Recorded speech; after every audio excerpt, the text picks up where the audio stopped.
Assalamualaikum warahmatullahi wabarakatuh. Masa wal khair habibi. Waalaikumsalam warahmatullahi wabarakatuh wa maghfiratu wa ridwanu. Suara saya dengar Allah. jelas ke, Ustaz? Dengar Ustaz. Masya Allah. Allah. Ustaz apa khabar? Sihat ke? Saya bukan Ustaz. Saya Saya pegang mikrofon baca hadis tu Ustaz dah tu. mudah-mudahan. Amin. Ustaz bagaimana, sihat Ustaz? Alhamdulillah, saya sihat walafiat Ustaz. Sangat tak sabar rasanya nak berkongsi ilmu pada malam ni. Dah banyak orang saya host ni. Hari ni saya ada menggeletar sikit lah. Janganlah macam tu Ustaz. Saya orang biasa saja. You ni idol kita ni. Kita selalu tengok Ustaz dia punya ceramah apa semua. Memang manfaat lah untuk kita, anak beranak, family semua. Kita sama minat dengan Ustaz dah. Allah. Semoga ada manfaat daripada apa yang saya kongsikan.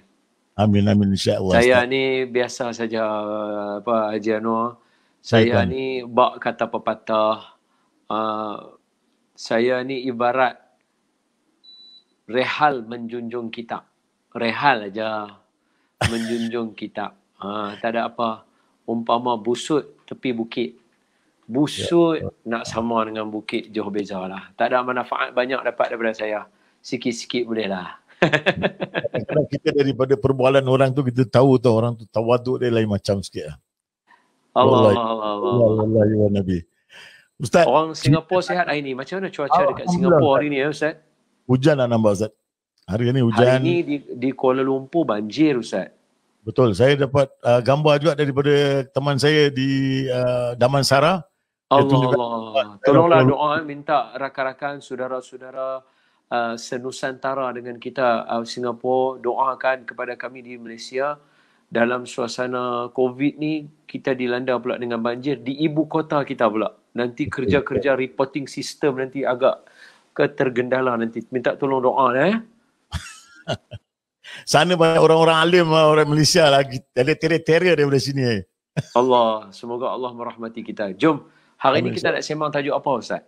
Kita nak Ustaz kongsi ilmu sikit lah. Kita amalan yang dapat menghapuskan dosa-dosa kita Ustaz. Masya Allah, banyak. Hari ni saya pun bawa. Saya tak mau cakap saja, saya ada bawa banyak kitab untuk nak kongsi. Saya sebut dia, saya tunjuk kitab mana. Jadi semua orang boleh tangkap gambar, boleh ambil, boleh beli, boleh buat macam-macam. Banyak kitab ada dekat dalam Malaysia ada, Singapura pun ada, jangan takut. Nanti saya tunjuk.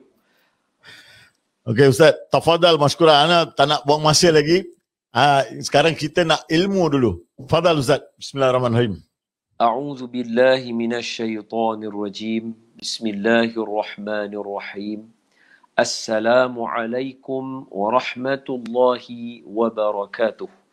Alhamdulillahilladzi anzala ala 'abdihil kitaba wa lam yaj'al lahu 'iwaja. Asyhadu an la ilaha illallah wahdahu la syarika lah. Wa asyhadu anna sayyidana wa maulana wa habibana wa syafi'ana Muhammadan abduhu wa rasuluh. Allahumma salli ala sayyidina Muhammad wa ala alihi wa sahbihi wa man tabi'ahum bi ihsanin ila yaumiddin, amma ba'du. Faya ibadallah ittaqullah usikum wa iyaya bitaqwallah faqad fazal muttaqun. قال الله تعالى أعوذ بالله من الشيطان الرجيم يا أيها الذين آمنوا اتقوا الله حق تقاته ولا تموتن إلا وأنتم مسلمون صدق الله العظيم. Hai orang-orang yang beriman, bertakwalah kamu kepada Allah dengan sebenar-benar takwa dan janganlah kamu mati melainkan kamu mati sebagai seorang Islam. Pertama sekali, terima kasih banyak-banyak kepada Tuan Haji Anwar ya, daripada TKI. Kita sebut logo tu kah? Boleh kah? Boleh saya sebut logo tu? Terima kasih kerana sudi jemput saya untuk live talk show malam ini. dan menghubungkan saya dengan orang Singapura. Ini satu sebab Singapura ini dulu menempatkan seorang tokoh daripada kita kata alam Nusantara yang hebat, antaranya selain daripada para habaib, antaranya adalah arwah Tan Sri P. Ramlee. Dan untuk pengetahuan semua yang berada di Singapura, ketika arwah Tan Sri P. Ramlee berada di Pulau Pinang, kan rumah dia ada di Pulau Pinang dekat dengan stadium Pulau Pinang. Dia ada satu tempat dekat stadium Pulau Pinang, kita kenal tempat dia nama orang panggil Rock Walk. Kita panggil Rock Walk ataupun lorong kulit. Istilah dia lorong kulit. Dia ada rumah Tan Sri P. Ramlee. Untuk pengetahuan Tuan Haji Anwar dan semua, masa Tan Sri P. Ramlee di Pulau Pinang, antara rakan kelas ataupun dia bukan rakan kelas maknanya sama batch, sebab Tan Sri P. Ramlee 5 tahun lebih tua daripada datuk saya. Tapi mereka satu kelas dalam Boria Pulau Pinang. Kalau pergi dekat rumah di Pulau Pinang, ada potret Tan Sri P. Ramlee dengan Boria Pulau Pinang. Tan Sri P. Ramlee selang seorang, tok saya sebelah tu seorang lagi. Jadi bila Tuan Haji Anwar menghubungkan saya dengan orang Singapura, saya happy sebab saya dapat berhubung dengan jaluran-jaluran manusia yang biasa bersahabat dengan atuk saya. Itu saya. Sebab kita belajar daripada para sahabat radhiyallahu alaihim ajma'in, bila mereka jumpa kawan-kawan kepada ayah mereka dan sebagainya, mereka jadi seronok, mereka memuliakan dia. InsyaAllah malam ini saya cuba sedaya upaya menyampaikan sehabis baik dalam tempoh masa yang ada. Cuma kita nak tunjuk kata kita ni live, kita ni boleh berinteraksi. Nanti Tuan Haji Anwar barangkali kalau ada ruang ke soalan ke apa, tak ada masalah, kita boleh berkomunikasi ya Tuan Haji Anwar. Jadi nampaklah kita ni live betul sekarang ni kan. Takut orang duk tanya, betul ke Haji Anwar ke dia play video Ustaz Don aja kan ni. Dia kata lagu tu. Tengok muka dua-dua muka orang alim, cik. Kalau nak bohong. Allahu Akbar. Tuan Haji Anwar dan semua kawan-kawan, saudara-saudara di bumi Singapura yang saya kasihi. Malam ini malam Jumaat. Malam ini malam Jumaat. Dalam satu peristiwa, ketika mana Nabi Allah Yaqub alaihi salam, anak-anak Nabi Yaqub, iaitu Nabi Yusuf dan saudara-saudaranya, mereka ada berlaku konflik dalam kehidupan mereka. Jadi bila berlaku konflik dalam hidup mereka, abang-abang Nabi Yusuf alaihissalam ni yang biasa pukul Nabi Yusuf, biasa jual Nabi Yusuf, daripada seorang anak Nabi, seorang Nabi dijadikan hamba yang tidak ada harga diri, kemudian dijualkan sampai ke Mesir berpisah dengan ayah dia, Ustaz. Maknanya ayah dia di Palestin, dia duduk di Mesir, jaraknya jauh, hampir 1000 kilometer. 1000 kilometer ni, saya daripada sini nak balik ke Pulau Pinang, daripada Kuala Lumpur, tempat saya duduk Bandar Baru Bangi ni, nak balik ke Pulau Pinang, daripada tempat saya Bandar Seri Putra. Nanti kalau tuan-tuan turun daripada Singapura, tuan-tuan turun, tuan-tuan jumpa Johor. Lepas Johor, tuan-tuan jumpa Melaka. Lepas Melaka, tuan-tuan jumpa Negeri Sembilan. Betul-betul sempadan Negeri Sembilan ada Bandar Putra Mahkota. Saya duduk tang situ. So daripada situ, kalau saya nak balik ke Pulau Pinang, jaraknya lebih kurang lah, approximately nearly 200 km. Itu pun memakan masa 4 ke 5 jam kalau by driving. Kalau 200 km pun 4 jam by driving. Bayangkan ketika itu dalam Al-Quran Allah cerita kenderaan mereka adalah unta dan kuda di zaman Nabi Yusuf alaihissalam. Berapa tu dia nak ambil makan masa? Kalau 200 km dengan kenderaan pun memakan masa 3, 4, 5 jam. Kalau naik unta makan masa lama, Ustaz. Kalau dalam gambaran, Nabi berhijrah itu daripada awal bulan, hujung bulan Safar, tengah bulan Safar, masuk ke bumi Madinah di hujung bulan Rabiul Awal. Hampir sebulan perjalanan. Kita memakan masa 6 jam naik bas, 6 jam, 7 jam. Nabi sebulan perjalanan dia. Nampak tak beza dia kalau naik unta? Jadi jauh jarak beribu berpisah Nabi Yusuf dengan Nabi Allah Yaqub alaihi mussalatu wassalam. Maka suatu hari ketika mana dibongkarkan rahsia bahawa raja di Mesir itu adalah Nabi Yusuf, adik-beradik mereka, maka abang-abangnya mula insaf. Dan dia ada ayat dia, la tathriba alaikumul yaum. Ustaz ingat ni Tuan Haji Anwar dalam surah Yusuf ada ayat dia, la tathriba alaikumul yaum. Kenapa saya baca ayat ni? Sebab ketika memerdekakan kota Mekah, Nabi memerdekakan kota Mekah dalam Fathul Mekah, Nabi baca ayat ni. Nabi kata kepada penduduk Mekah, kamu semua tengok aku buat apa. Maka orang-orang Mekah kata, kami tahu kamu ni orang baik, kamu tak akan aniaya kami. Nabi kata, aku akan kata seperti Nabi Yusuf kata, la tathriba alaikumul yaum. Sebab hari ini bersamaan dengan malam 22 Muharram, masih lagi dalam proses bulan hijrah kita kata.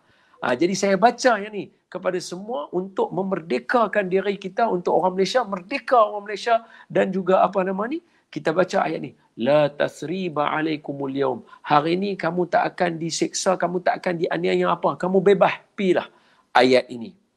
Maka adik-adik beradik Nabi Yusuf semua seronok, mereka pergi jumpa dengan ayah mereka. Ni point saya nak bagi tahu sebab hari ini malam Jumaat. Ayah Nabi Yusuf ketika diberitahu oleh abang-abang dia, kata Nabi Yusuf dah jumpa, dia jadi raja dan sebagainya. Ayah dia kata, dia buta. Dia kata, aku tahu apa yang hampa semua tak tahu. Nabi Yaqub kata. Kemudian abang-abang Nabi Yusuf sebelah orang tu kata, ya Allah ayah, kami minta ampun, minta maaf. Tolonglah doa pada Allah agar Allah ampunkan dosa kami. Dengar elok. Nabi Yaqub alaihi salam berkata di dalam Al-Quranul Karim surah Yusuf. Dalam Al-Quranul Karim surah Yusuf, Nabi Allah Yaqub alaihi salam dalam ayat yang ke-99, bukan, kejap ya.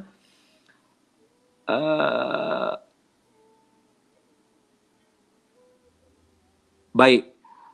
Dalam ayat yang ke-98 surah Yusuf ayat yang ke-98, Nabi Yaqub kata, qala sawfa astaghfiru lakum rabbi innahu huwal ghafurur rahim. Kata Nabi Allah Yaqub alaihissalam, apa dia?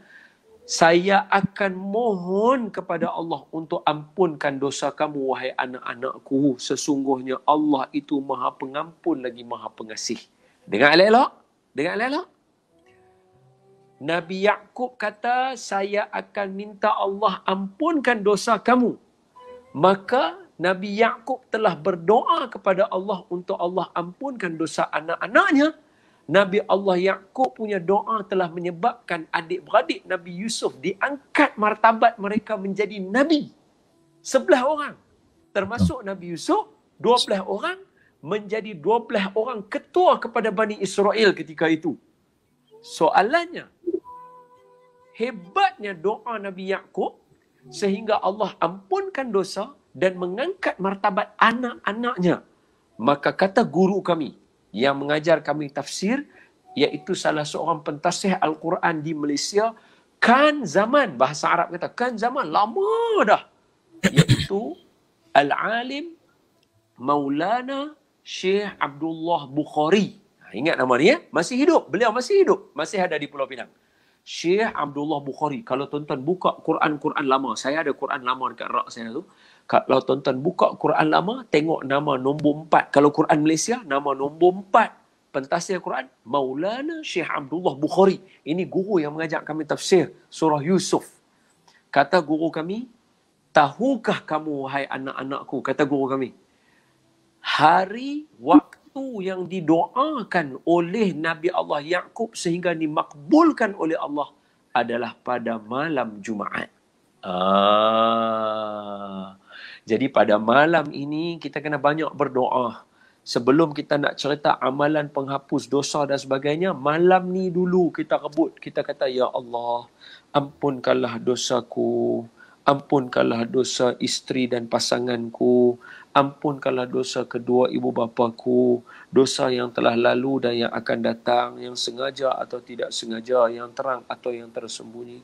Ya Allah, ampunkan dosa Haji Anwar, yang dosa telah lalu dan yang akan datang, yang sengaja atau tidak sengaja, yang terang atau yang tersembunyi. Ampunkanlah dosa sekalian penduduk negeri Singapura. Dosa yang telah lalu dan yang akan datang, yang sengaja atau tidak sengaja, yang terang atau yang tersembunyi. Ya Allah, ampunkan dosa sekalian penduduk Malaysia. Dosa yang telah lalu dan yang akan datang, sengaja atau tidak sengaja, yang terang atau yang tersembunyi. Ya Allah, ampunkan dosa pemimpin-pemimpin Singapura dan pemimpin-pemimpin Malaysia. Dosa yang telah lalu yang akan datang, sengaja atau tidak sengaja, yang terang atau yang tersembunyi. Ya Allah, ampunkanlah dosa para alim ulama yang berada di Singapura dan Malaysia dan Indonesia dan Brunei dan Thailand dan sekitarnya, Kemboja. Dosa yang telah lalu yang akan datang, sengaja atau tidak sengaja, yang terang atau yang tersembunyi, dan tutupkanlah aib-aib guru-guru kami daripada pandangan mata kami, ya Allah. Ya Allah, kurniakan kepada negara Singapura dan Malaysia serta negara Islam sekaliannya bebas daripada ancaman COVID-19 dan jadikan kami di kalangan hamba-Mu yang terpelihara kesihatannya. Amin ya Rabbal Alamin. Ini petua daripada alim ulama yang diambil daripada hadis-hadis baginda Nabi SAW dan penceritaan alim ulama tentang tafsir Al-Quran. Malam Jumaat, pohon doa banyak-banyak supaya Allah ampun dosa kita. Moga dengan mengampunkan dosa kita itu membuatkan kita terang mata hati untuk kita belajar sama-sama. Okey. Antara amalan menghapuskan dosa yang saya boleh kongsi, yang senang, mudah, ada dalam satu kitab. Saya ambil. Okey, tak apa. Disebabkan malam ni special lah dengan Haji Anwar. Saya bagi. Haji Anwar nak mula kitab mana? Hak purple ke hak biru? Yang purple. Purple. Baik.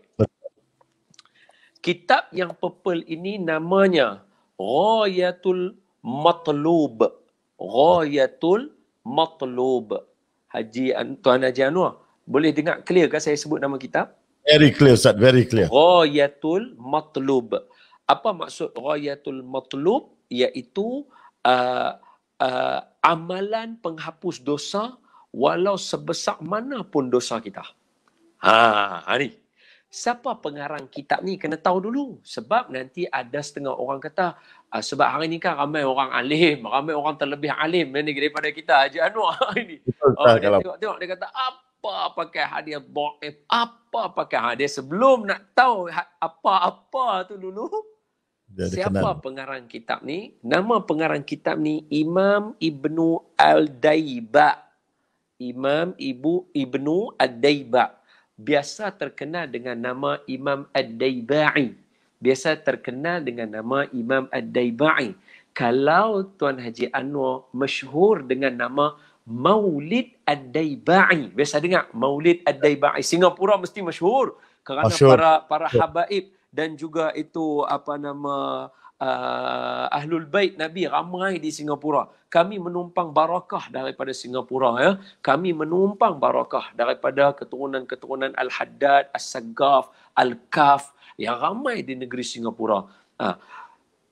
Di sana mereka buat majlis maulid.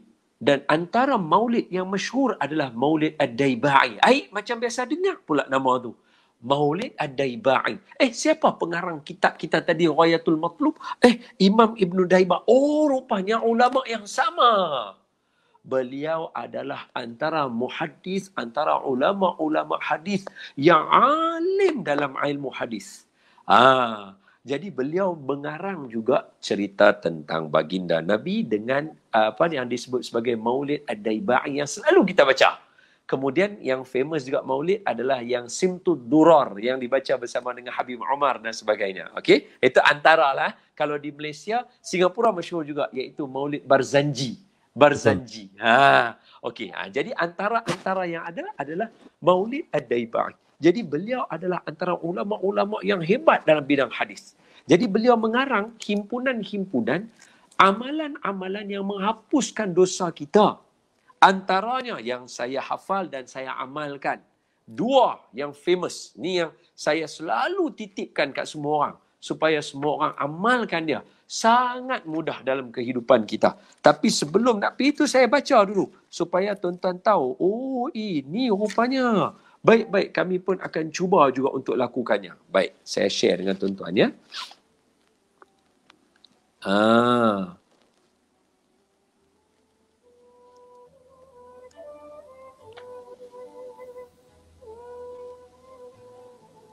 Allahumma salli ala Sayyidina Muhammad. Salli alaihi. Aywah. Baik. Ma'alal. Sekejap. Sebentar ya.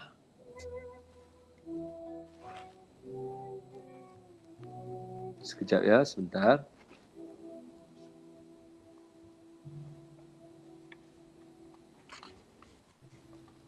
Tak dapat dah pula dah. Sakno.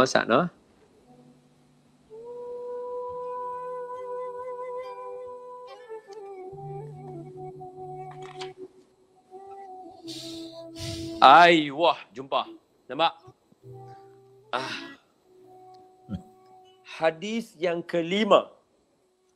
Muka surat 40. Fasal yang kedua, hadis tentang pengampunan dosa yang telah lalu.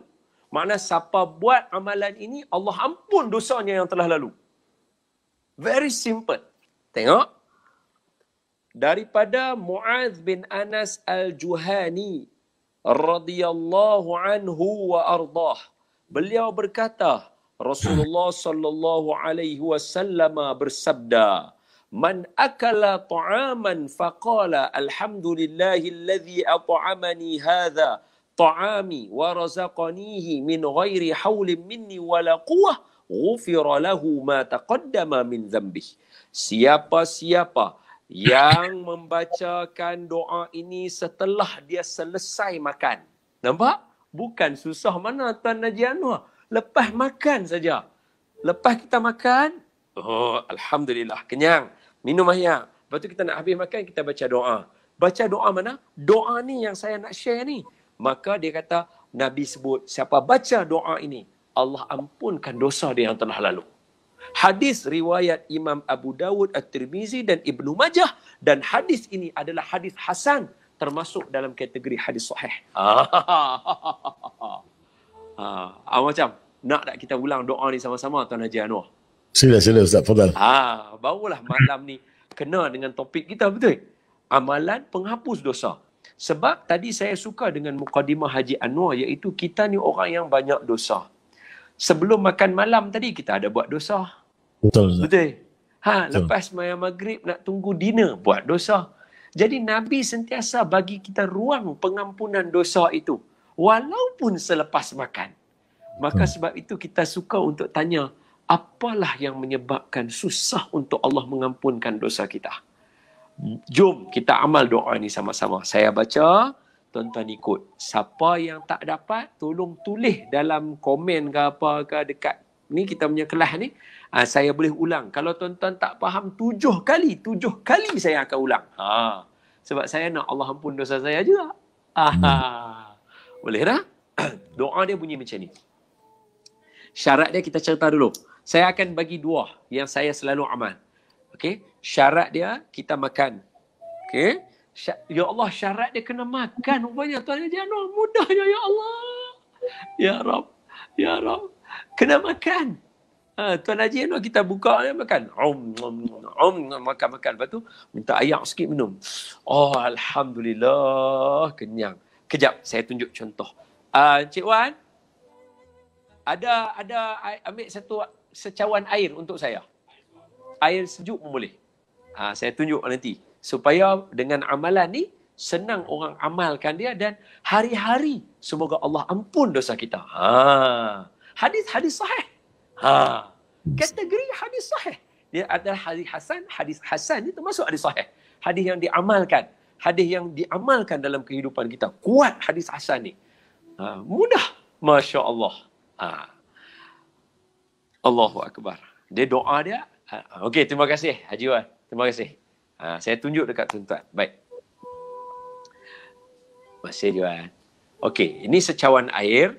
Sebelum kita mula, kita akan baca doa. Bismillahirrahmanirrahim. Allahumma barik lana fima razaqtana wa qina azabannar. Kemudian kita minum. Bismillahirrahmanirrahim. Saya minta izin, saya minum. Alhamdulillah. Baca lagi. Bismillah. Alhamdulillah. Lagi sekali. Bismillah. Alhamdulillah. Kalau tengok Habib Ali apa semua, dia pun minum lagu tu. Okay, selesai habis minum lagu tu, kira selesai minum. Tak mau dah minum. Jadi kita nak berhenti minum, kita nak baca doa. Maka kita baca doa. Doa dia apa? Tuan-tuan dengar, ikut dengan saya. Saya baca satu-satu dulu. Alhamdulillahilladzi at'amani hadha wa razaqanihi min ghairi hawlim minni wala quwwah. Sekali lagi saya baca, dengar elok. Alhamdulillahilladzi at'amani hadha at-ta'ami wa razaqanihi min ghairi hawlim minni wala quwwah. Tuan Haji Anwar, boleh tak saya minta izin, saya baca, Tuan Haji Anwar ikut sebagai mewakili orang Singapura. Jadi kita ada gap bacaannya. Boleh tak? Boleh. InsyaAllah. Boleh. Saya cuba. Alhamdulillah. Alhamdulillah. Okey, kali ni kita sambung Alhamdulillahilladzi. Alhamdulillahilladzi at'amani hadha. at'amani hadza. Kali ni sambung sikit panjang. At'amani hadza ta'ami. At'amani hadza ta'ami. Wa razaqanihi. Wa razaqanihi. Min ghairi. Min ghairi. Hawlin. Hawlin. Minni. Minni. Wala quwwah. Wala quwwah. Amin. Amin ya rabbal alamin. Ya Allah, pendeknya doa ni. Kalau kita baca laju, ajar saja tunjuklah. Sajalah tunjuk. Bukan kita nak ni. Orang kata apa, macam orang nak jual barang lah. Dia tunjuk betul-betul. Tengok minit ini. Saya tekan ni. Boleh. Alhamdulillahilladzi at'amani hadha wa razaqanihi min ghairi hawlim minni wala quwwah. 10 saat. Dosa semua ampun, Zat. Dosa yang sebelum ini diampunkan oleh Allah. Ada setengah orang, dia akan tak suka tahu macam ni. Sebab dia kata apa? Takkanlah mudah sangat Allah nak mengampun dosa. Kita kata, kenapa pula kita nak kena sangka susah Allah nak mengampun dosa? Sedangkan Allah diri dia maha pemurah. Betul. Seorang yang membunuh 99 orang dan 100 orang bila ditanya kepada orang itu, betul tak? Ada satu kisah dalam hadis sahih, dalam hadis 40 Imam An-Nawawi ada dalam kitab 101 kisah-kisah yang dihimpunkan oleh Dr. Zahzan. Ni semua orang lebih alim daripada saya.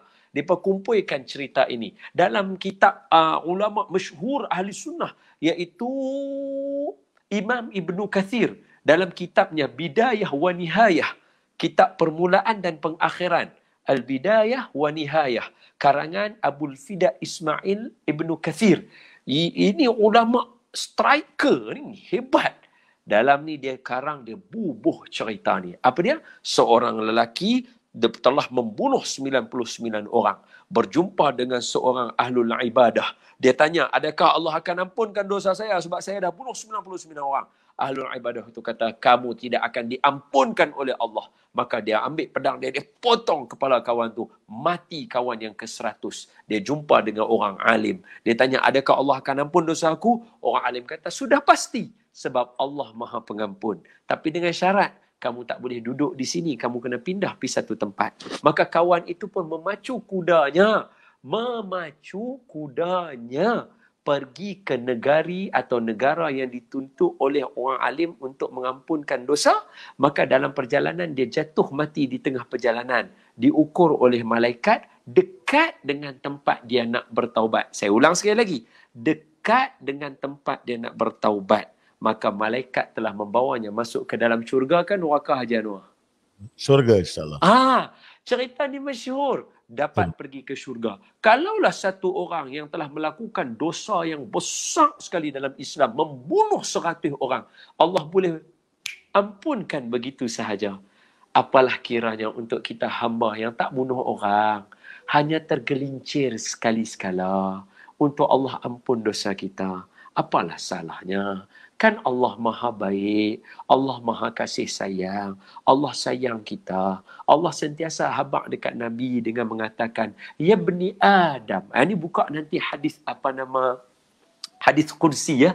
Ya Bani Adam, utlubuni. Allah Ta'ala kata, wahai anak Adam, cari aku. Wahai anak Adam, cari aku. Kamu akan jumpa aku. Aku ada pengampunan nak bagi kat kamu. Wahai anak Adam, cari aku. Allah kata lagu tu. Tahu-tahu kita sebagai seorang anak Adam, nak pegang watak Allah Ta'ala, duk habaq dekat orang. Takkan senang sangat Allah nak ampun dosa lagu tu. Hamba siapa dia? Amboi, dia duk kata kat kita lagu tu. Tak boleh lah. Sekarang kita nak ajak orang, jom kita buat amalan, Allah ampun dosa kita. Kita tak mau ajak orang, biar orang bergelumang dalam dosa. Ada setengah orang, dia suka tau tengok orang, kalau susah Allah nak ampun dosa. Dia kata, biar. Mereka yang buat jahat. Mereka yang buat jahat. Mereka yang cari pasal. Allah mau seksa mereka. Jangan. Inilah yang dikatakan oleh seorang ulama yang hebat. Namanya Syekh Muhammad Mutawalli Sya'rawi. Syekh Muhammad Mutawalli Sya'rawi ini salah seorang ulama Al-Azhar yang alim.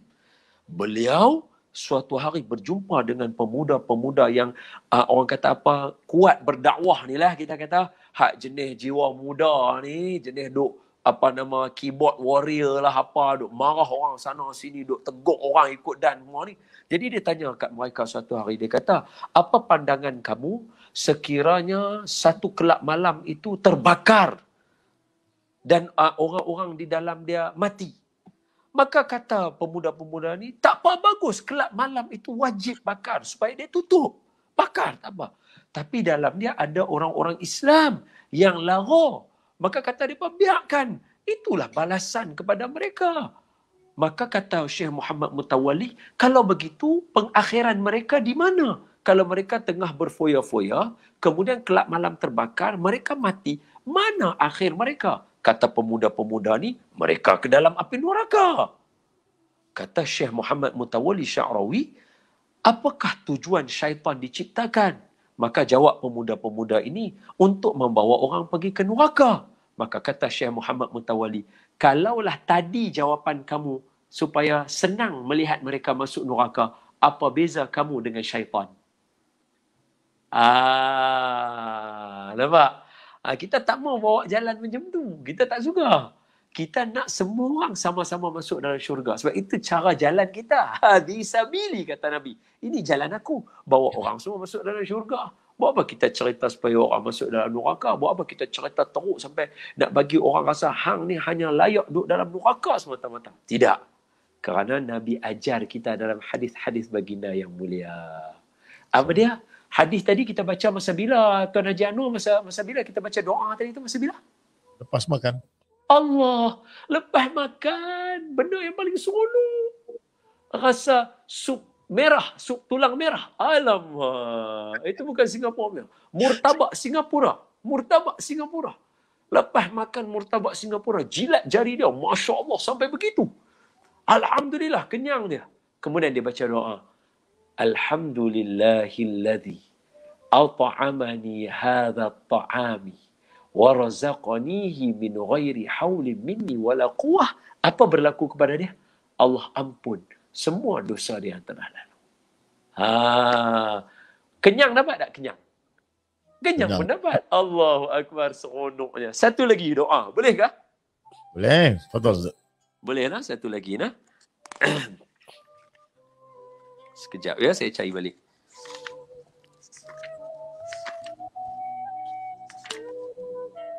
Okey. Kali ni pula Dua sekali Tuan Haji Anwar. Kali ni dua sekali hadis ini ya. Tengok. Saya tunjuk ya. Amalan fasal pertama. Bab kedua fasal pertama. Amalan yang menyebabkan diampunkan dosa terdahulu dan terkemudian oleh Allah. Allahu Akbar. Dosa sekarang yang akan datang dan dosa yang sebelum. Masya Allah.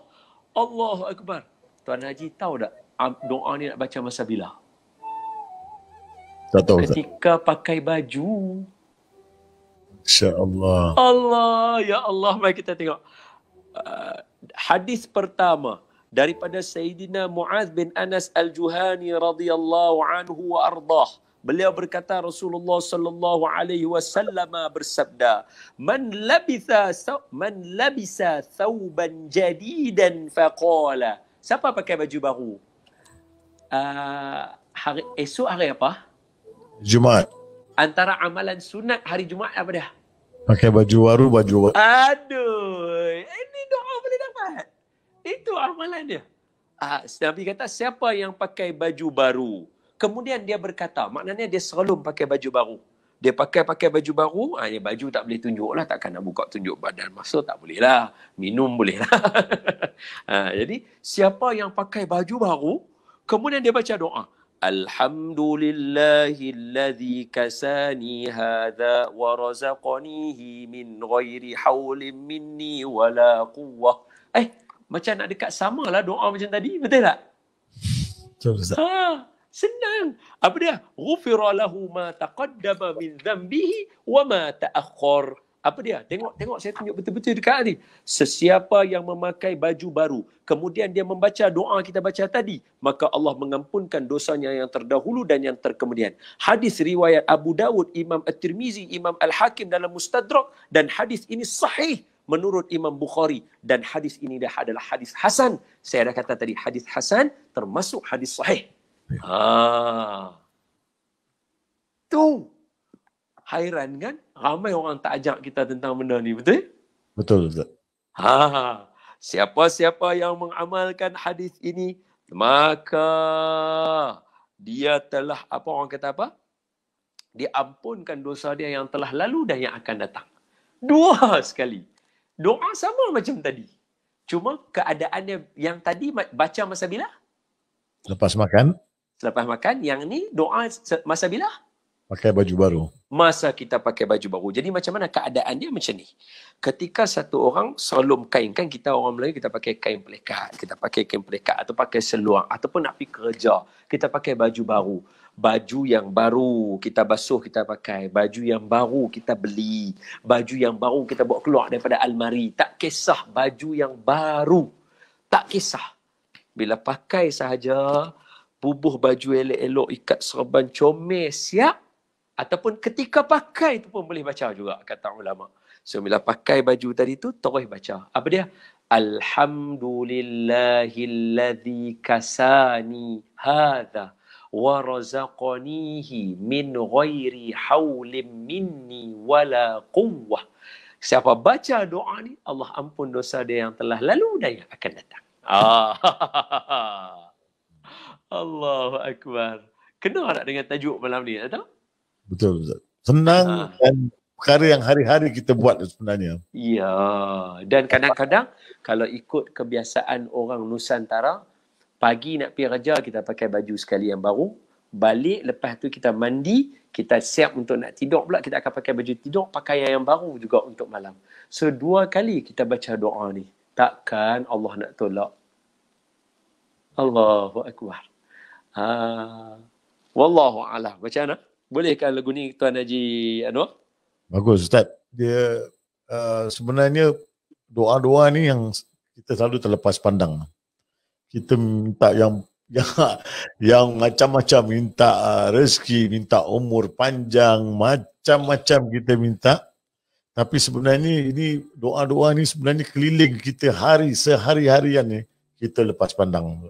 Kan? Kita suka, sebab kita kadang-kadang kita rasa kalau nak ampun dosa ni kena buat hak yang teruk-teruk, hak dahsyat-dahsyat, baru Allah ampun dosa.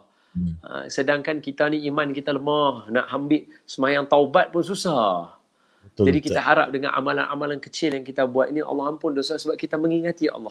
Tengok saya tunjuk sekali lagi ya. Tengok cara bacaan dia. Alhamdulillahilladzi kasani hadha wa razaqanihi min ghairi hawlin minni wala quwwah. 10 saat saja ya Allah. Allah Subhanahu wa taala punyalah nak mengampunkan dosa kita. Allahu akbar. Jadi itu antara amalan-amalan yang ada dalam kategori menghapuskan dosa. Ada lagi amalan yang lain. Mari kita cuba pula buku yang warna biru ni. Ada satu lagi. Yang ni mudah juga. Ada saya nak share.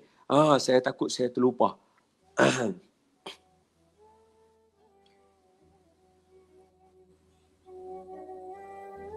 Kejap ya. Saya baca hadis ni Ustaz .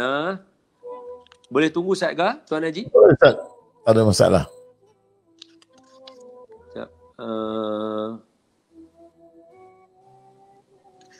Mana dia?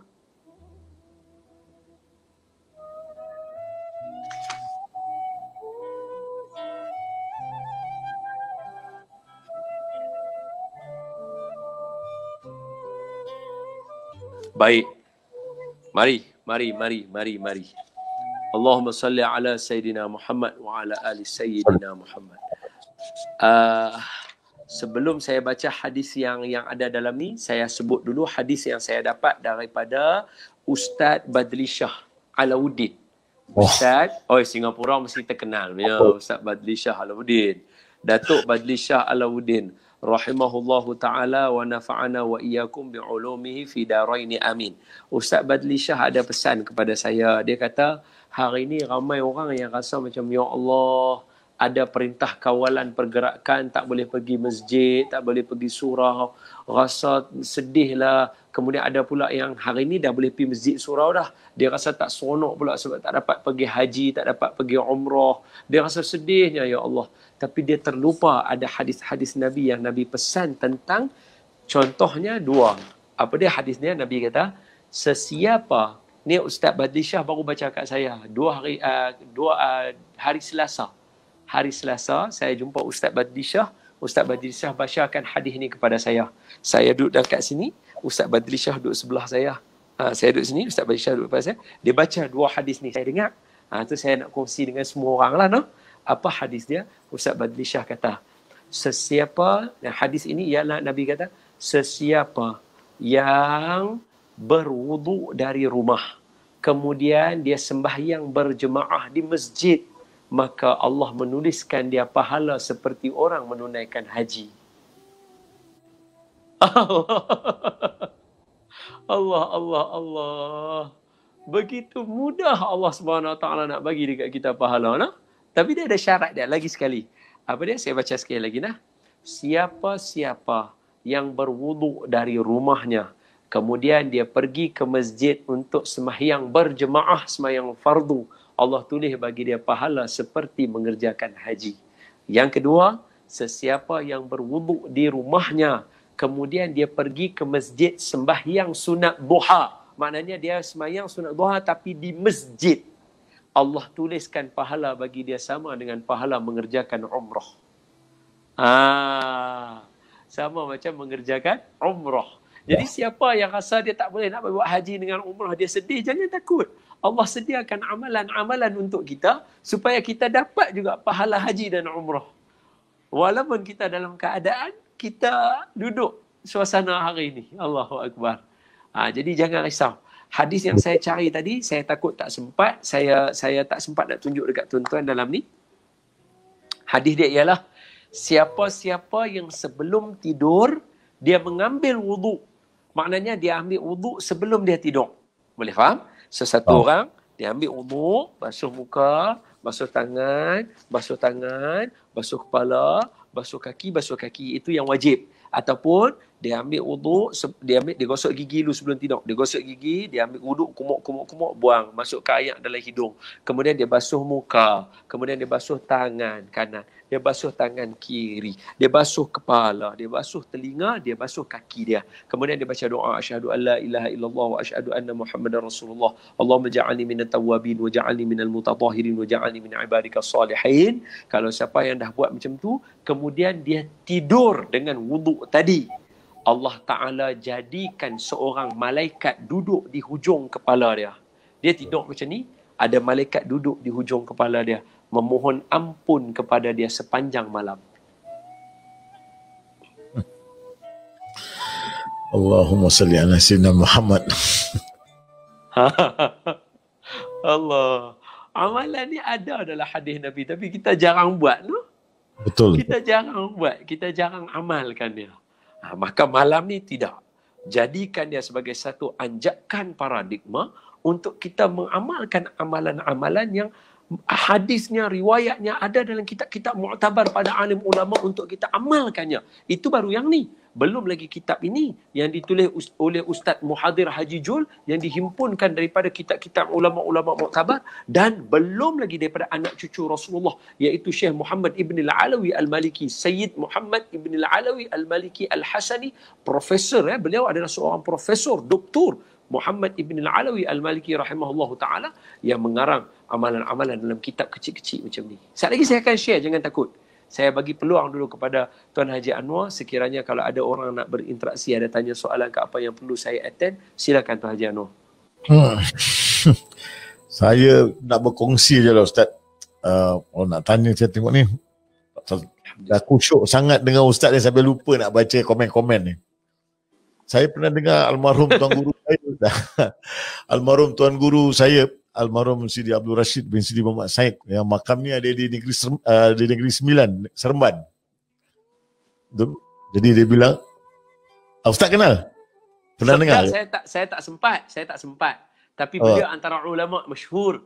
Betul Ustaz. Jadi dia cakap rahmat Tuhan terlampau besar, sampai kalau entah baca la ilaha illallah satu kali, Allah Ta'ala ampunkan 4,000 dosa. Termasuk Allah.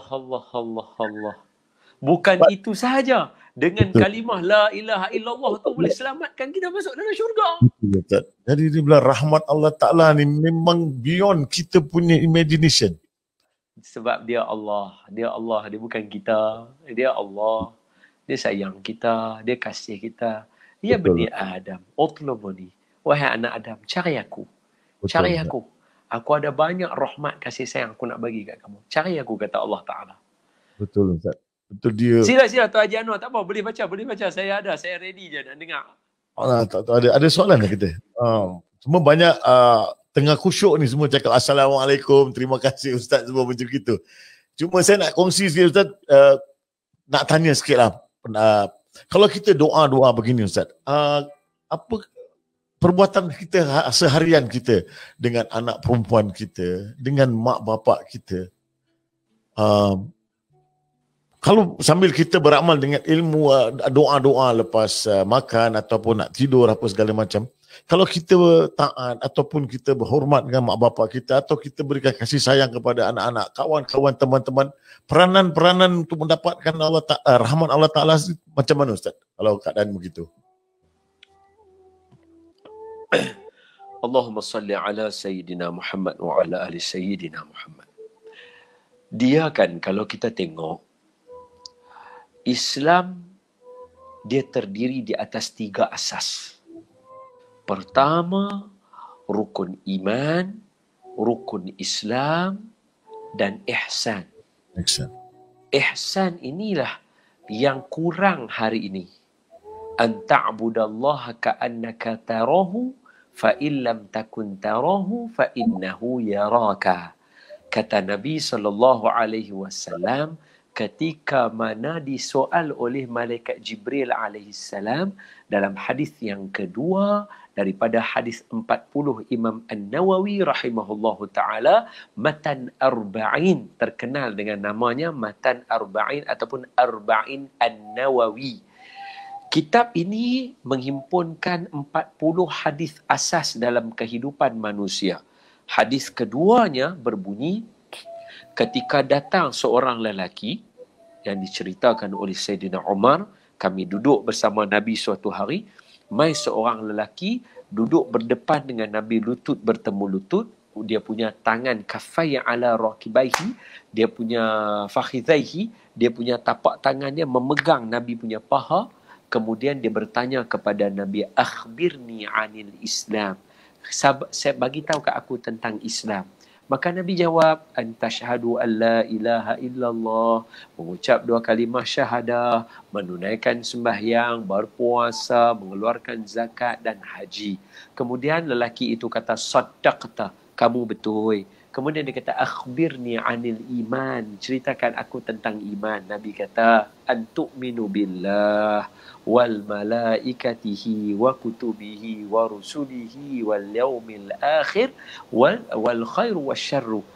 Dia beriman dengan Allah, malaikat, kitab, rasul, hari akhirat dan qada dan qadar. Maka lelaki itu kata, saddaqta, kamu betul, kata lelaki itu. Kemudian dia tanya pula, akhbirni anil ihsan. Maka Nabi jawab, anta'budallaha ka'annaka tarahu, fa in lam takun tarahu fa innahu yaraka. Kamu beribadahlah seperti, kamu hiduplah seperti kamu melihat Allah. Kalau kamu tak boleh lihat Allah, ketahuilah Allah sentiasa melihat kamu. Tapi hari ini kita tengok contoh mudah masyarakat hari ini. Kita nak tegur orang pun, kita suka tegur orang macamlah kita tak pernah buat salah. Kita maki hamun orang, kita hina cerca orang. Awak, kita tu tak pernah buat salah ke? Kalau kita biasa buat salah dan salah kita orang nampak, orang caci maki hamun tegur kita dengan kasar, kita pun tak boleh terima. Apa yang mendorong kita buat benda yang sama kepada orang lain yang kita rasa orang boleh terima? Seolah-olah macam Allah tak tengok pula yang kita buat itu. Allah hanya kok buta nampak hak baik yang kita buat saja. Hak kita tegur, hak kita orang kata apa, gunakan perkataan-perkataan, contohnya macam hari inilah orang suka kata ada aku kisah lantaklah kubur lain-lain. Amboi, hak jenis-jenis macam tu cakap tu, kira Allah tak tengok kan masa depa cakap tu? Nak bagi lepas lagu tu. Nampak dah? Dia nak membentuk peribadi mesti kena ada dalam Islam. Sebab itu salah satu daripada tarbiyatun nabawiyah, kata Habib Ali Zainal Abidin Al-Hamid hafizahullahu ta'ala wa nafa'ana wa iyyakum bi'ulumihi fi daraini amin. Kata Habib Ali Zainal Abidin, apa Habib Ali kata? Min tarbiyatin nabawiyah, daripada tarbiyah para nabi ataupun nabi-nabi ataupun Nabi Muhammad sallallahu alaihi wa ala alihi wa sahbihi wa baraka wa sallam. Nabi, antara tarbiyah nabi ialah menjaga hati. Kena belajar jaga hati orang. Dia bukan kira dakwah ni kita boleh kata yang betul semata-mata. Kita kena belajar jaga hati orang. Buktinya, ini semua tak sekiranya tidak terlibat dengan Allah. Maksudnya bukan melibatkan hukum hakam, bukan melibatkan halal dan haram, hanya sekadar perwatakan manusia. Contohnya mai kerja lambat, contohnya makan terlebih, contohnya ada nakai-nakai, contohnya suka tengok perempuan. Ini orang kata apa? Habit manusia.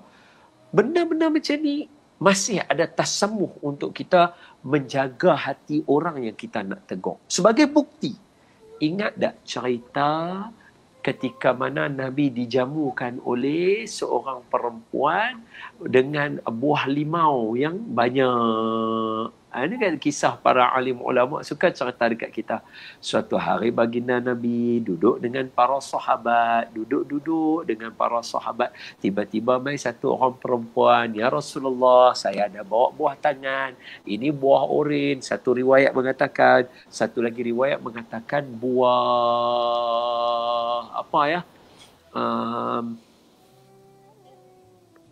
apple ke atau ada satu buah. Saya tak ingat. Saya biasa dengar ulama sebut tentang buah tu. Dia bukan sebut buah urin, bukan burtukal. Dia tak kata burtukal, dia tak kata buah urin. Dia tak kata. Dia main-main, dia kata ada satu orang menjamu kepada Nabi satu buah. Saya tak ingat dah buah tu apa dia ramal dia. Yang saya biasa dengar adalah buah urin daripada mulut guru-guru kami lah. No? So kita ambil buah urin pun tak apa, buah ling pun tak apa. Tapi sifat buah tu masam. Itu penting. Jadi perempuan tu bawa main dekat Nabi, dia jamu. Dia kata, ya Rasulullah, saya ada buah-buah tangan. Makanlah buah ni. Maka Nabi pun ambil buah tadi, Nabi makan. Daripada satu biji Nabi makan habis, Nabi ambil biji yang kedua, Nabi makan.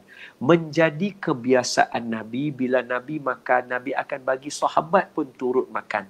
Tapi pada ketika itu Nabi makan seorang-seorang saja. Nabi tak share pun dengan kawan-kawan. Kawan-kawan hak lain jadi teliuk lah. Orang Singapura panggil teliuk juga. Haji Anwar. Dia jadi teliuk lah. Tengok orang makan buah limau kan dengan seram. Tak gitu. Serak dia duduk makan tu. Orang hak lain duduk tengok sahabat. Tengok ya Allah teliuknya. Sampai hati Nabi tak melawar kita. Nak marah Nabi selalu duk pelawar kita. Malam ni Nabi tak pelawar. Tak pasal lagi kita tanya Nabi tengok siapa dia tak pelawar kita. Hak Nabi ni pun makan. Dia semua makan. Hebatlah Nabi punya senyumlah makan. Sampai Nabi makan bersungguh tu sehingga cukup. Tak habis tapi cukup. Makna bukan sebiji, bukan 2 biji. Nabi makan mungkin 3 biji. Nabi makan. Kemudian Nabi kata cukup. Alhamdulillah. Perempuan tu pun seronoklah Nabi makan makanan ni. Dia beredar. Para sahabat tanya Nabi, ya Rasulullah, pasal apa tak semua kami makan? Pasal apa tak pelawar kami makan? Nabi kata, kamu tahu tak, buah tadi tu masam sangat. Kalau aku bagi hampa makan, mesti hampa akan mengata dekat perempuan ni. Aku nak jaga hati dia. Nampak tak? Min tarbiyatin nabawi, tarbiyah Nabi mesti kena jaga hati orang. Subhanallah. Kita benar ni, kita tak mau ambil hati orang. Kita tak mau jaga ambil hati orang. Saya benda ni, ni antara satu benda yang saya berani sebut. Saya berani sebut dengan yakinnya. Inilah antara yang saya belajar daripada mak saya. Mak saya bab menjaga hati orang ni, Allahu Akbar. Walaupun orang yang sama kata tutup kepada mak saya, hina mak saya, buat macam-macam pada mak saya. Kalau orang tu buat kenduri, panggil makan, mak saya tetap akan kata kepada saya, hang, pi rumah dia, pi ra'i dia. Kita sebagai anak, kita tahu kata orang ni jenis mulut jahat mengata kat mak kita, buat mak kita. Tapi yang kata ilmu yang saya belajar daripada mak saya sampai sekarang. Kalau orang tengok saya macam orang kata, oh Ustaz Don ni tak mengata orang. Semua benda tu saya belajar daripada mak saya. Mak saya, tarbiyah saya. Dia ajak untuk jaga hati. Jaga hati ni paling penting dia ajak saya. Hak ni memang, kalaulah katalah suatu hari saya tak teringat dah apa yang mak saya ajak saya. Antara benda yang mak saya ajak saya akan sentiasa ingat adalah jaga hati orang. Ni Nabi tarbiyah kita. Ingat tak ada seorang sahabat Nabi makan daging unta. Hadis yang menyebabkan istimbat hukum oleh Imam Malik siapa makan daging unta kena pergi ambil wuduk. Haji Anwar biasa dengar tak cerita ni? Biasa dengar Ustaz. Nak saya cerita tak? Sila fadal Ustaz. Memang kita nak dengar. Baik. Allahumma salli ala Sayyidina Muhammad. Suatu hari baginda Nabi sallallahu alaihi wa ala alihi wasallam sedang berkhutbah. Jadi bila Nabi sedang berkhutbah, Nabi berkhutbah, tiba-tiba keluar bau semerbak harum, bau busuk kentut. Bayangkan Haji Anwar dekat padang pasir bertembokkan batang kayu saja. Bumbung pun dekat tempat khotib saja. Hak lain tak ada bumbung. Angin sat-sat ada, sat-sat tak ada. Bayangkan kalau satu orang kentut bau lagu mana. Ya Allahu Akbar. Busuklah. Jadi sahabat yang mana yang bau busuk ni, dalam riwayat kata satu masjid bau busuk. Jadi semua orang pakat jadi gelisah. Duk cari. Siapa dia hak kentut ni? Nabi nampak reaksi kawan-kawan lagu tu. Nabi nampak reaksi kawan-kawan duk buat lagu tu. Dan Nabi nampak hak yang kentut tu Nabi boleh baca. Dia jadi risau. Sebab apa? Saat lagi lepas habis Nabi khutbah, bila semua orang nak bangun semayang, dia keluar pergi ambil wuduk. Maka orang tahu, dia ni lah yang kentut tadi. Mesti kawan-kawan akan pukul dia. Pasal apa? Hang sampai hati no Nabi duk khutbah hang gentut. Jadi Nabi tahu benda tu nak terjadi. Maka selepas Nabi selesai khutbah, Nabi kata, siapa yang makan unta tadi, sila ambil wuduk balik. Maka sahabat kata, kena ambil wuduk balik? Nabi kata, ya, kena ambil wuduk balik. Maka sahabat kata, kalau macam tu Rasulullah pun makan juga unta tadi. Nabi kata, oh kalau macam tu saya pun ambil wuduk juga sekali. Apa sebab Nabi buat macam tu? Tutup Sebab aib. nak jaga hati orang. Nampak tak? Punya nak jaga hati, la ilaha illallah. Kalau kita kata bahasa kita hari ni lah, sahabat yang dengar Nabi suruh semua orang pergi ambil wuduk tu, kira masa Nabi turun dia fist bump dengan Nabi lah. Dia kata, Nabi terima kasih lah, selamatkan saya. Pasal apa? Sebab daripada tanda-tanda tarbiyah Nabi kepada umatnya, kena pandai jaga hati. Kalaulah dengan orang luar pun Nabi jaga hati, apatah lagi isteri dan anak-anak, lagilah kita kena jaga hati. Kawan karib kita, rakan taulan kita, sahabat sepembelajaran, sepermainan kita, lagi kita kena jaga hati mereka. Sebab tu salah tau kita duk buat prank memalukan orang, duk buat benda-benda ni. Kita tak jaga hati orang, kesian mereka, malu mereka. Ini terkeluar daripada tarbiyah nabawiyah. Wallahu a'lam. Ya Allah, ya Rabbi. Sebenarnya rahmat Allah Ta'ala tu memang banyak lah Ustaz. Antara kita nak ke tidak nak buat, kita nak usaha. Kalau tak ada ilmu ni kita tak tahu Ustaz. Betul? Kalau kita tak dengar, tak pergi mendengar, tak cari majlis-majlis ilmu, kita tak akan tahu sebenarnya rahmat Allah Ta'ala ni keliling kita 24/7 kata orang. Betul. Malam kita bagi senyum mak kita satu pahala umrah misalnya. Betul. Masya Allah, macam-macam orang makan, kita share makan. Ini semua rahmat Allah Ta'ala. Saya masih orang yang biasa kasih makan kucing ke apa, Frisky siapa tu, dia bilang begini ya, aku harap Allah Ta'ala pandang sebutir aja.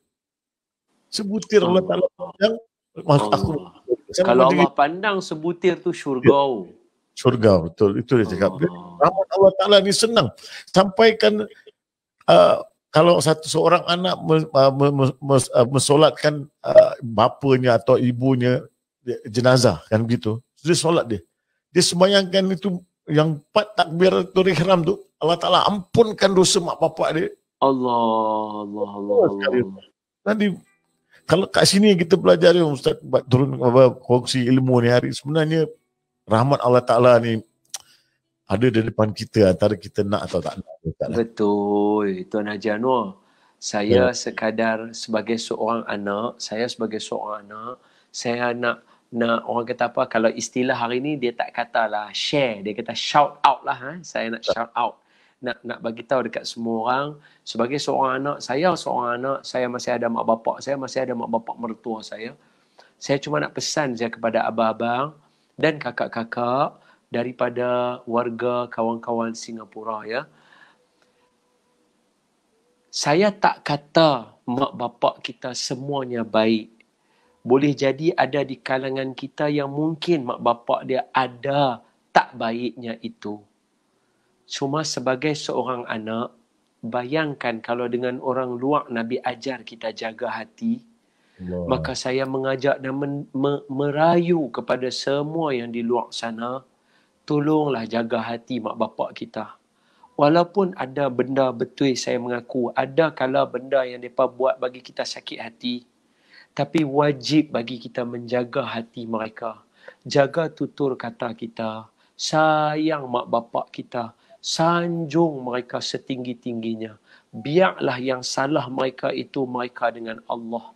Adapun kita dengan mereka, janganlah kita buat salah. Janganlah kita mengguris hati mereka. Biar kita yang makan hati tak apa. Jangan mak bapak kita yang makan hati.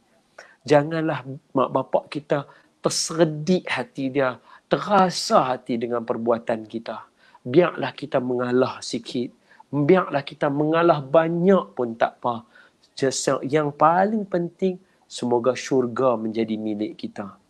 Kita tak mau hari ini disebabkan kita belajar pandai, kita mengaji, kita ikut kelas Tuan Haji Anwar, tiba-tiba kita tengok mak bapak kita buat benda tak kena, kita rasa macam nak marah mak bapak kita. Kita rasa tak suka dengan mak bapak kita. Kita belajar, kita mengaji bahawa rokok itu haram, berdosa. Tengok-tengok bapak kita hisap rokok, kita rasa nak marah bapak kita. Kita ambil kotak rokok, kita lempak depan dia. Kita buang, kita koyak rokok depan dia. Jangan. Jaga hati mak bapak kita. Ambil hati mereka. Sayang mereka. Wasahibuhuma fid dunya ma'rufa. Dan berkawanlah elok-elok dengan mak bapak kita itu. Kawan elok-elok dengan mereka. Hak ni saya merayu nah.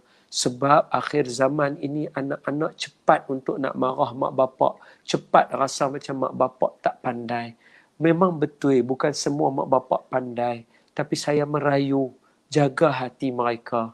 Jaga sungguh hati mereka. Supaya kehidupan kita senang di dunia dan di akhirat. Ingat, ramai para sahabat, ramai para ulama yang mak bapaknya tak ngam dengan dia. Contohnya Sayyidina Mus'ab bin Umair. Jangan lupa ya cerita Sayyidina Mus'ab bin Umair, seorang lelaki kaya, anak manja yang dimanjakan oleh mak bapak dia. Ketika Sayyidina Mus'ab bin Umair masuk Islam di Mekah, mereka orang Mekah duduk di Mekah dengan Nabi, dia masuk Islam. Mak dia buang dia daripada keluarga, tak bagi dia satu sen harta pun. Nak tunjuk mak dia marah dengan dia, dengan beliau, Sayyidina Mus'ab bin Umair. Mak Sayyidina Mus'ab bin Umair, dia tak makan, boykot makan. Semata-mata nak tunjuk ke anak dia, aku mati. Kalau hang masuk Islam, aku mati. Apa Sayyidina Mus'ab bin Umair buat? Adakah dia berperwatakan macam kita? Mak nak makan, kata mau makan, terpulang kat mak lah. Saya tak mau ambil tahu, yang penting saya Islam. Tak, dia tak cakap macam tu. Dia pergi dekat mak dia cakap, mak, kalau mak ada 100 nyawa, mak mati hidup sampai 100 kali pun, saya tak akan tinggal agama Nabi Muhammad. Dia cakap baik dengan mak dia. Dia pujuk mak dia untuk makan. Dia habaq dekat mak dia dengan penuh kasih sayang. Baca hadis tu. Tengok macam mana tarbiyah Nabi tadi tu. Jaga hati ni penting. Kalau kita ikut sunnah Nabi, kita kena pandai jaga hati. Ambil hati orang. Bahasa utara kata pedor hati orang. Jaga percakapan kita. Jaga tingkah laku kita. Selagi boleh jangan guris hati orang. Sebab inilah cara Nabi mentarbiyah. Inilah cara Nabi mentarbiyah isteri-isteri Nabi, sahabat-sahabat Nabi. Jadi saya merayu sekali lagi dan memohon ya kepada abang-abang dan kakak-kakak. Saya tahu abang-abang dengan kakak-kakak terror, hebat dari segi dunia teknologi, cepat reach dia dan sebagainya. Please, jaga hati mak bapak kita ya. Cakap elok-elok, sehabis baik dengan mereka. Cakaplah sopan santun, lemah lembut dengan mereka. Cakaplah beratur, berlapis dengan mereka. Cakaplah dalam keadaan memujuk rayu dengan mereka. Sebab itulah harta kita dan kunci kita pergi ke syurga. Wallahu a'lam. Alatur. Saya tak boleh cakap lagi. Allahu Karim. Kadang kita kejar yang lain yang sebenarnya depan mata kita ni banyak Allah Ta'ala siapkan. Betul? Betul. Betul, Ustaz. Macam kita, itu mak bapak kita lah, macam Ustaz bilang tu, memang dia, untuk kita dia wali lah. Untuk anak-anak tu, mak dia wali lah. Jadi kita Allah. Ni, saya selalu nasihatkan kepada, kalau saya di radio di mana-mana ke, saya nasihatkan pada para isteri, don't stand in between a son and a mother. Betul. Jangan diri tengah. Biar dia khidmat dengan mak dia. Betul. Saya, Tuan Haji Anwar, saya kata dekat, saya pesan dekat isteri saya kata, saya ni anak lelaki kepada mak saya ni lelaki sulung. Kakak saya dan ada 2 orang lagi adik saya lelaki. So kami 3 lelaki, 1 perempuan. Okay. So saya kata dekat isteri saya, macam mana you tengok saya sayang sanjung mak saya, mak saya kata dekat saya, pagi ni mak saya kata dekat saya, kalau pagi hari mak saya kata, mak saya kata, aku rindulah dekat cucu aku. Mak saya kata pagi tu, malam tu saya sampai dah dekat rumah mak saya, bawa cucu. Saya akan sampai dah rumah mak saya bawa cucu. Saya akan hantar anak saya dekat mak saya, bagi mak saya main dengan anak saya sebab dia rindu. Isteri saya tak ikut pun. Maknanya saya pi sebab dia mungkin ada kerja dia tak ikut, saya pi. Jadi saya kata kat isteri saya, macam mana you tengok saya hormat dan muliakan mak saya kata kat isteri saya, ingat, you pun ada 3 orang anak lelaki. Betul. Kalau you biar saya berkhidmat dengan mak saya, sayang mak saya, anak-anak insya-Allah pasti akan hormat dan muliakan you. Macam mana saya buat? Itu isteri saya pun sekarang ni alhamdulillah bila dia faham tu, tapi dengan syarat abang-abang kena bagi isteri kita faham. Jangan marah sebab dia pun perempuan. Dia pun perlu kasih sayang kita dan sebagainya. Fahamkan dia. So bila dia mula faham, tak ada masalah. Alhamdulillah. Kita kirimkan duit kat mak kita banyak, kita apa saja mak kita suruh buat, kita buat dulu. Masya-Allah, hidup kita akan bahagia dunia akhirat. Yang tu paling penting. Hak tu kira, mak tolong Ustaz doa bagi Allah ampun dosa saya. Insya-Allah ampun dosa yang tiada penghalang di antara mak bapak dengan Allah Subhanahu wa taala. Ustaz berkeadaan dengan saya hampir sama Ustaz. Saya pun selalu nasihatkan orang rumah saya, don't worry about me. Jangan, tapi alhamdulillah dia pun tak pernah lah daripada menikah sampai sekarang, tak pernah dia tanya berapa saya kasih mak saya. Betul. Spend time dengan mak saya. Kadang dia masak, mak pun masak. Mak telefon, Anwar, kau datang aku makan ni. Saya tinggalkan orang rumah saya. Sorry my mother panggil. And she's okay. Dia mother panggil. Hari ini, saya bilang dengan dia, nanti insyaAllah anak laki-laki you akan lebih daripada macam ini. Hari ini, laki-laki saya rapat dengan ibu dia, kita rasa macam nak geram pula.